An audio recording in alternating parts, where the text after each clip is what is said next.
Hey, Jack, did you hear anything from your mom? Yeah, she said that she broke her leg while hiking. She really pushed herself too far. She shouldn't be hiking at her age anymore. Her back is too weak for it these days. We did our best to talk her out of it, but I guess she went anyway. She contacted me as well, by the way. She asked you to come and visit her in the hospital. What, really? The hospital she's in is all the way upstate, though. Since she went hiking all the way over there. She asked to be transferred back down here, but apparently they don't want to move her just yet, and it might take over a week for a free bed to appear in a hospital nearby. She wanted you to come visit at least one time. Man, really? It's so far, though. The drive will take at least an hour one way. Why is it going to take them so long to transfer her? I guess they don't want to move her straight after the trauma because of her age, and there is the thing about free beds, too. She wanted you to bring her some things since she'll be there for such a long time. I know you'll have to go out of your way, but do it for her, okay? Why don't you go instead? I'm really busy at the moment. I don't have time to be wasting driving all the way there. Besides, aren't women more suited to things like this anyway? I think it would be way better for you to go instead of me. I'm busy with work too, you know. And it's your mom. You shouldn't make me responsible for things like these. She might be my mom, but she's also your mother-in-law. She even lives with us. Don't you feel any sense of familial responsibility towards her? Yeah, but you know how she treats me all the time, don't you? And as for her living with us, that just happened out of nowhere. I wasn't even consulted about it. Don't start complaining about that now. You agreed to it in the end, too. That's true, but she doesn't help around the house at all. It's just more work for me. You told me that she would do her best to not make more work. And she promised that she would do her part around the house. She's getting old, Tanya. It's hard for her to do much each day. Then what about you? You could help me out with no problems. I also work, you know. I'm not at home all day. But I'm way busier at work than you are. Don't compare your office work to mine. You've got it easy in comparison. That's why I make more money than you. I'm the one bringing home the bacon, you know? Don't say it like that. Besides, even if you do make more than me, we'd struggle to keep afloat without both of our incomes. Especially with the way you and your mom spend money. Don't spout such nonsense. You barely bring in anything compared to me. So I'll leave you to bring those things to Mom. She seems to want you to be the one to visit, not me. Why not take some paid leave and drive up? That way you won't have to rush or try to fit it in on a work day. Then why don't you take yours and go? I used some recently to take your mom and a friend who was in town out for the day, remember? I can't just be using them all up like that. They might be more necessary later. But you still have a bunch left. So you can do it. Anyway, I need to head back to work. Oh, and I'll be home late again tonight. Wait, Jack. Just hold on a second. Don't put this on to me. This conversation isn't over. Jack! Jack, I have something to talk to you about, Amanda. Can you come back home early tonight? No, I can't. Just tell me what you want to talk about over text. It looks like she'll be in a wheelchair for the rest of her life. What? You know, she got checked out of the hospital and was given the clear to live at home. But it seems like she hasn't been going to the doctors for rehabilitation at all. And even when she was in the hospital, the doctor said all she did was complain and didn't listen to them.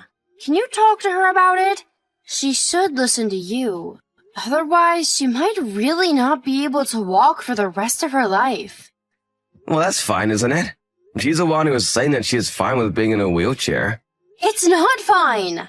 I asked my boss to reduce my shifts for a short time so that I could look after her until she got better. Are you telling me that I'm going to have to care for her like this from now on? What's wrong with that?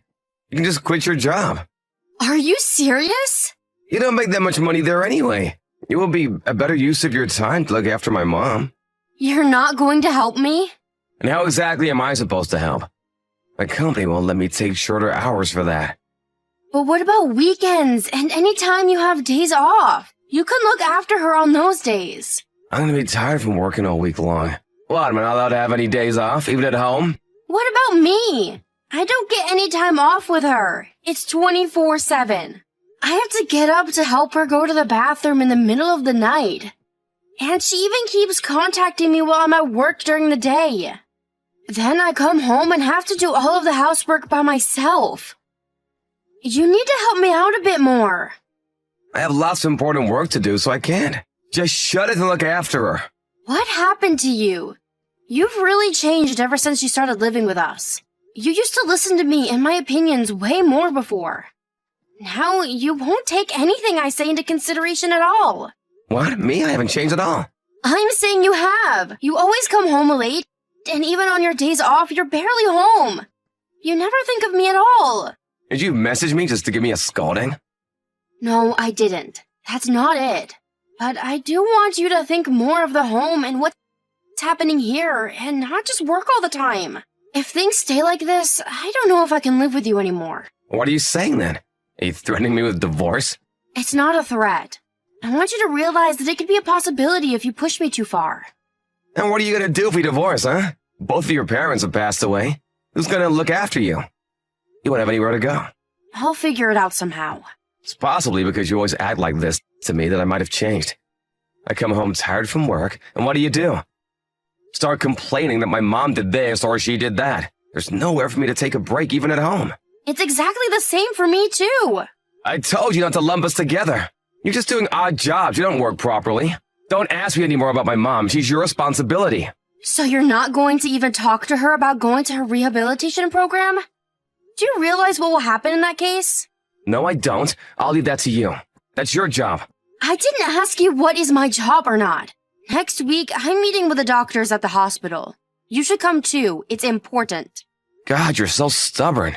Don't bring this up again. Jack, have you seen my car keys? Did you take them by accident? Yeah, I have them. You won't be needing them anymore. What? Why? I'll be late to work without the car. I already called ahead to your work. What? About what? Just quit your job. I also took your bank cards. So don't even think about running away from me. What are you talking about? I told your work that you won't be coming in anymore. You're gonna look after my mom full-time from now on. You did what? You told them that I quit? Yeah, exactly. Now that I'm the only one bringing in money, you better listen to what I say. You're being serious.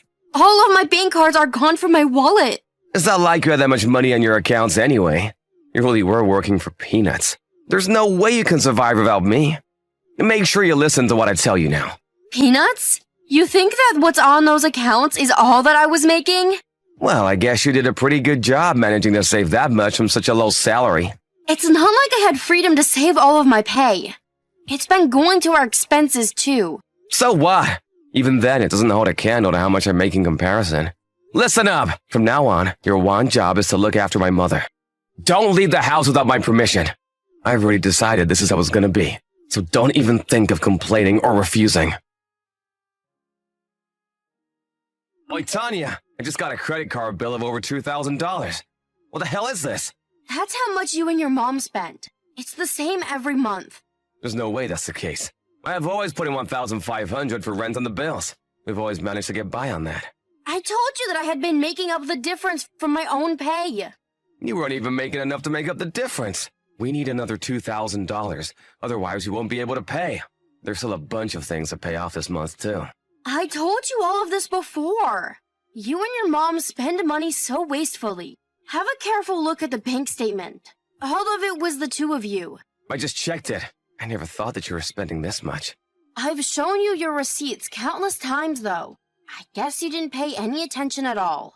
You never listened to what I said properly. More importantly, what are we supposed to do about this bill? How am I supposed to know? I wasn't the one who spent the money. And you were the one who said that you'll take care of the finances from now on. You made me quit my job, and now I'm always at home. I know. We can take it from your savings. You had over $500 in there. That'll cover it. Let's do that this month to settle everything. Fine, whatever. I'll get that money back from you in the settlement anyway. What? What settlement are you talking about? The divorce settlement. The two of us are done. Are you being serious about that? You're gonna divorce me while having no job or money of your own. What's wrong with that? You won't be able to survive on your own. That's not your problem. Not like you actually care anyway. It's clear that you have no feelings of love for me anymore anyway. That's not true. I already know, Jack, that you've been cheating on me. What? I'm right, aren't I? All of a sudden, you started coming home late from work, and you weren't spending any time at home on the weekends anyway. It stands out kind of clearly. Those things don't mean that I was cheating. With my mom in the house, I just didn't want to be around all the time, so I started to leave on weekends. I thought that might have been the case at first, but that's not really the truth, is it? After you made me leave my job, I hired a private investigator to look into your behavior. And just as I thought, they came back and told me that you really were cheating. I don't need your excuses and lies. I know everything already. Okay, I see. I'll break up with my girlfriend, then it's fine, right? It's not fine. Honestly, even more than that, the thing I can't forgive you for is how you've been acting towards me. You live your life and spend our money how you please while forcing all of the housework and your mother's issues onto me. I found myself always thinking why on earth I got married in the first place. What for? But I finally understood. The only reason I hadn't divorced you before was because I was still holding on to old memories of when things were better. I thought it was because I still loved you. That's not it. Don't say things like that. You can make things work out better.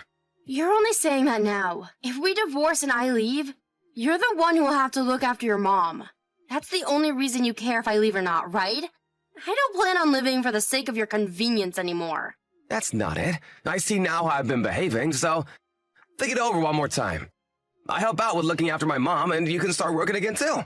Oh, so now you want me to work because you realized how tight finances are? You really are just using me for your own gain. I'm not! I can't believe anything you say anymore. That's why I'm leaving. It doesn't matter how much you apologize to me. I'll be going for a big settlement in court, too. A settlement? But I'm telling you that there's not a lot of money. You can get a loan to pay me then, or pay it in installments. I don't care. You can sell your car, too. Is there no way to avoid the divorce? No. We can do this the easy way or the hard way. If you try to avoid the divorce, we'll have to do it through arbitration. But if you sign the divorce papers by the end of today, I won't go after your money in court. How am I even supposed to pay off this credit card bill, though? Why don't you ask your mom to help you out? It seems as though she has savings of her own. You can pay the card off with that and bring things to an end. You're right, I'll do it like that. I'll sign the papers today, too. But could you do me a favor, even if only for a bit? Could you keep looking after Mom for me? I need some time to sort things out regarding her. In that case, the situation changes. I'll see you in court. Wait, no! Just for a few days more! Come on, you've just told me that you want to get a divorce. Isn't it fine to negotiate a little? Just give me a little time to sort things out properly. Did you ever compromise or negotiate with me? No, you always chose things one-sidedly. You forced your mother onto me, even went ahead and called my job and told them that I quit. You made all of these decisions without compromises or even listening to what I wanted. Look, I'm sorry. I thought it wouldn't hurt to ask. I'm not your wife anymore. We're not family. Don't try to burden strangers with your mother and her problems. I'm sorry. I know I'm in the wrong. I really have been horrible. I know that. I'm divorcing you because I have finally opened my eyes to that. Listen here. You're going to sign the papers by the end of the day. If you don't, like I said before, I'm going to go after you in court. Understand? If so, don't bring up the divorce again or try to stop me. This is what I've decided. I won't accept any complaints or refusal. That evening, Jack returned home from work and meekly signed the divorce papers and gave me back the cards he had taken from me. I withdrew about half of what I had and gave it to him before leaving the house forever. Truth be told, I had been preparing for the divorce for some time. While working my regular office job, I also secretly worked another job on the side so that I could save up more. Of course, I opened a separate banking account that Jack didn't know about too. That's why he thought I only had around $5,000 in savings. I would have liked to leave him as soon as he forced me to quit my job, but there was a lot to prepare for. I needed to look for a place to live that I could move to immediately, and just generally make sure that I had enough money saved up to support myself with all the initial expenses that pile up when moving into a new house on your own. All of that took even longer than planned since I had to look after Amanda so much that I barely had any time to myself. In the end, though, I think the divorce and everything went rather smoothly. Really, the final straw was Jack telling my job that I would no longer be coming in. I had been agonizing over whether I should leave him or not, but that moment cleared all of my doubts and helped me make up my mind.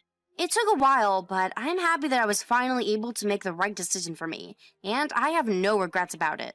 The money that I had saved secretly in the separate account would also have been more than anything I would have gotten from Jack in the divorce. So I'm glad that I was able to leave him smoothly without his finding out about my secret account. Jack has contacted me a few times since the divorce. He has his hands full trying to work full-time while also looking after his selfish mom. He has asked me to help him out with looking after her again. It goes without saying that I refuse categorically. Later on, I also heard that Jack and the girlfriend who he was cheating on me with had a big fight and broke up. He could no longer spend all the time and money on her that he had before since I was no longer around to allow it. Apparently, Jack and his mom's finances are also kind of lacking, which leads to a lot of arguments between the two of them. It's only a matter of time before Amanda's savings run out too, and then they'll be in real trouble. I don't know what will come of them, but I doubt it'll be anything good. Of course, we are no longer married or have anything to do with each other. We're back to being strangers, so I couldn't care less about what happens to either of them. I have supported them long enough. From now on, I'm going to focus more on myself and do what makes me happy. I've also gotten a new job, so with that, I can have total financial freedom and enjoy my life to the fullest.